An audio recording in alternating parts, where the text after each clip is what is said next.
I was breaking chains. The iron door slammed shut behind Sarah Mitchell with a sound that seemed to echo through her very bones. A metallic finality that marked the end of one life and the brutal beginning of another.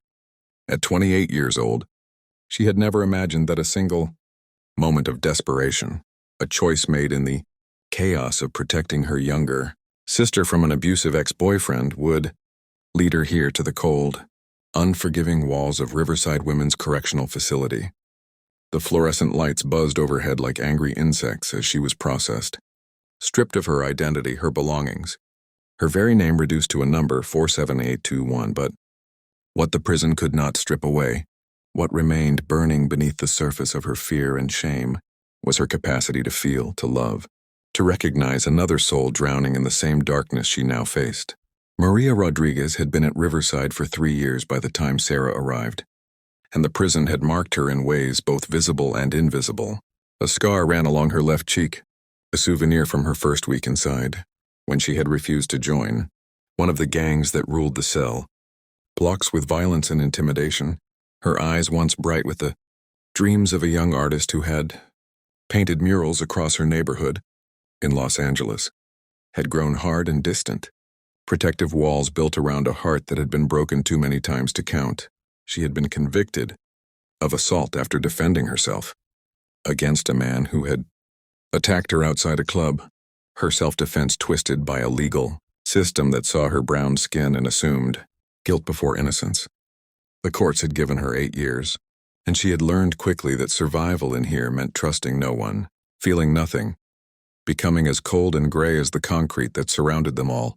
Their first encounter was unremarkable, in the way that all truly significant moments often are, disguised as ordinary until memory polishes them into something sacred. Sarah had been assigned to the prison laundry, a sweltering hell of steam and industrial washers where the inmates worked in near silence, too exhausted by the heat and the monotony to speak. Maria worked the folding station, her movements mechanical and precise, her face carefully blank. Sarah had been struggling with one of the massive dryers, her hands still soft from her life on the outside, blistering from the rough canvas of prison uniforms.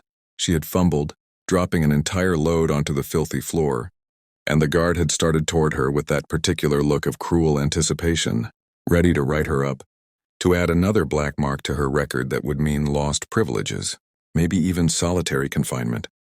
But Maria had moved with surprising speed, helping gather the fallen uniforms, taking half the blame with a few quiet words that diffused the situation before it could escalate. Their eyes had met for just a moment, and in that brief connection, Sarah had seen something she thought had been erased from this place: kindness, humanity, the recognition that they were both just trying to survive. The friendship that grew between them was slow and cautious, built on small gestures in a world where trust was currency more valuable than the contraband cigarettes or prescription pills that circulated through the cell blocks. Maria would save an extra bread roll from dinner and slip it to Sarah when the guards were not watching, knowing that the younger woman was still too thin, still adjusting to the inadequate portions that left them all perpetually hungry.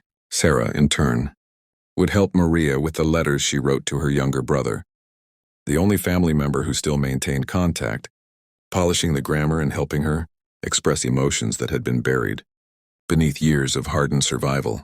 They began to find each other during recreation periods, sitting together in the corner of the yard, not always talking but simply existing in proximity, 2 islands of warmth in an ocean of cold indifference.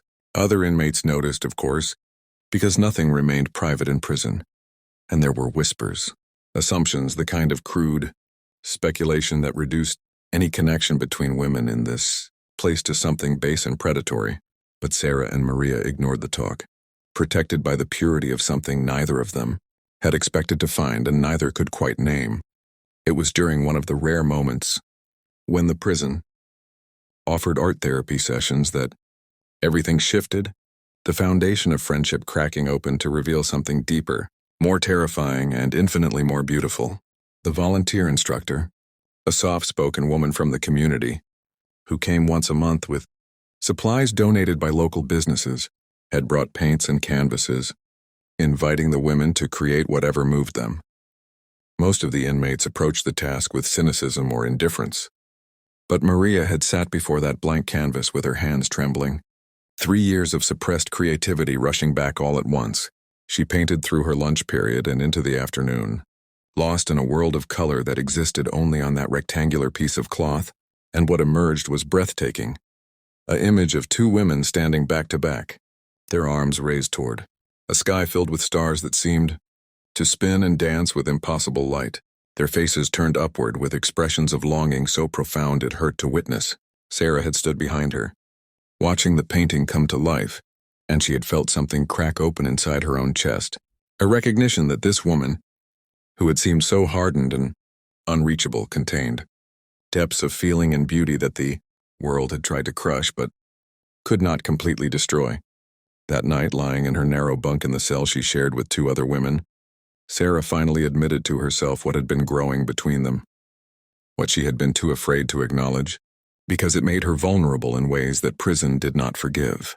She had fallen in love with Maria Rodriguez, loved her with an intensity that defied the circumstances that had brought them together, loved her not despite the walls that surrounded them but perhaps because of them, because in this place stripped of pretense and comfort, feelings became pure and undeniable.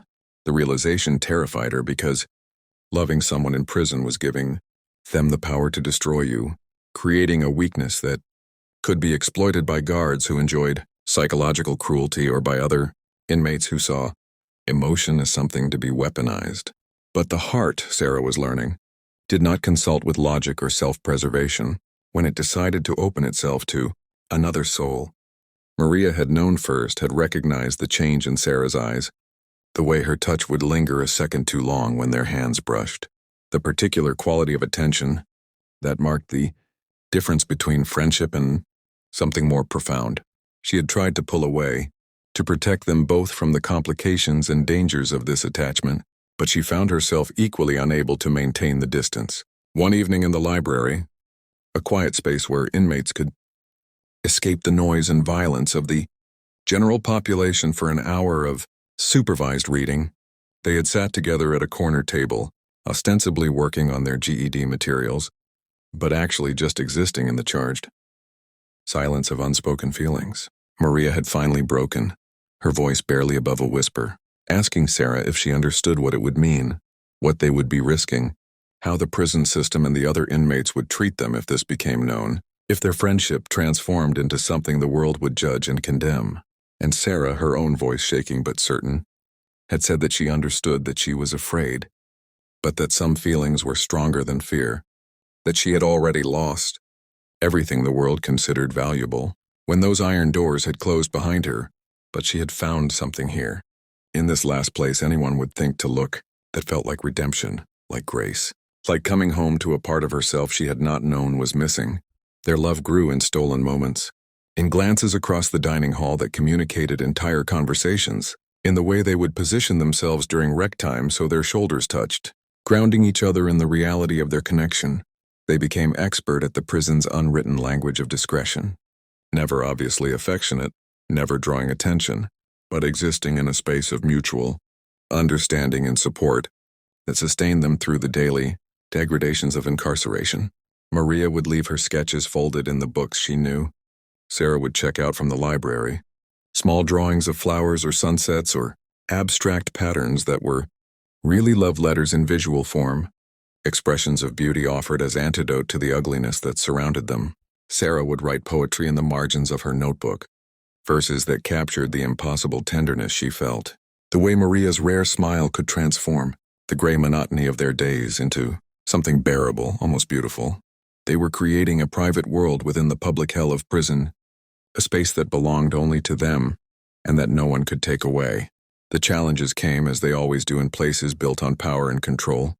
A guard named Peterson, a man who seemed to take particular pleasure in the psychological torment of the inmates, had noticed their connection and began making comments, crude suggestions that made Sarah's skin crawl, threatening to separate them or to report them for violating prison regulations about inmate relationships.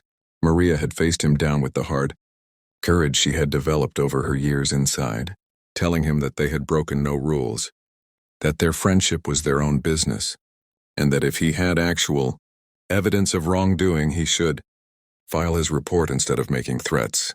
The confrontation had earned her a week in solitary confinement for insubordination, 7 days in a concrete box barely large enough to lie down in, with no human contact except the guards who delivered her meals through a slot in the door. Sarah had been devastated, racked with guilt that her love had brought this suffering to someone who had already endured so much. But when Maria had emerged, thinner and paler but unbroken, she had told Sarah that it was worth it, that nothing Peterson or the system could do would make her regret what they had found together. The other inmates presented different challenges, a complex social hierarchy where any deviation from accepted norms could result in violence or ostracism. Some of the women were supportive in their own quiet ways, recognizing love in whatever form it took as a rare and precious thing in a place designed to crush the human spirit. Others were hostile, either from genuine moral objection or from the kind of cruelty that thrives in environments where power is the only currency. There were confrontations, both verbal and physical, moments when Sarah and Maria had to defend not just their relationship but their right to basic dignity and respect. They learned to watch each other's backs, to navigate the dangerous currents of prison politics with care, to build alliances with other inmates who valued humanity over ideology. Through it all, their love deepened, tempered by adversity into something stronger than steel, more enduring than the sentences that kept them confined. If this story is touching your heart, if you believe in the power of love to transcend even the darkest circumstances, I humbly ask you to hit that like button and subscribe to this channel. Your support helps share these stories of hope and human connection with others who might need to hear them. Let's build a community that believes in love, redemption, and second chances. The turning point came during Sarah's parole hearing, 18 months into her sentence, when the possibility of early release suddenly became real. She should have been elated, should have been focused entirely on presenting herself as rehabilitated and remorseful, on saying whatever the parole board needed to hear to grant her freedom. But as she sat before those stern faces, answering questions about her plans for reintegration and her understanding of what had led to her incarceration, she found herself thinking only of Maria, of the woman who would still have years left to serve, of the unbearable prospect of leaving her behind in this place. The board had granted her parole, conditional on employment and regular check-ins with a parole officer, and Sarah had walked back to her cell in a daze, torn between gratitude for her impending freedom and grief at the separation it would bring. That night she and Maria had held each other, as much as they dared in the limited privacy of the darkened cell block, and they had made promises that seemed impossible to keep, vows to wait, to write, to find their way back to each other when Maria's sentence was finally complete. Sarah's release day was one of the hardest mornings of her life, harder in some ways than the day she had been sentenced, because she was leaving behind the person who had become her reason for hope, her reminder of why it was worth fighting to become better, to survive, to believe in the possibility of redemption. They had said their goodbyes in the visiting area, unable to touch, separated by the table and the watching guards, but their eyes had said everything that their voices could not. Maria had made Sarah promise to live fully, to seize the second chance she had been given, to not let the experience of incarceration define the rest of her life. And Sarah had promised even as her heart was breaking, even as she was walking away from the most profound love she had ever known. The years that followed were a testament to the power of that love to inspire transformation, even across the miles and walls that separated them. Sarah rebuilt her life with fierce determination, working multiple jobs while completing her college degree, volunteering with organizations that helped formerly incarcerated women reintegrate into society, becoming an advocate for criminal justice, reform who spoke publicly about her experiences and the human cost of mass incarceration. She wrote to Maria every week without fail, long letters that chronicled her progress, her struggles, her unwavering commitment to being worthy of the love they had found together. And Maria, inside those walls, had used Sarah's letters as motivation to complete her own GED, to participate in every rehabilitative program the prison offered, to channel her artistic talent into murals that beautified the bleak common areas and brought color and life to a place designed to strip away both.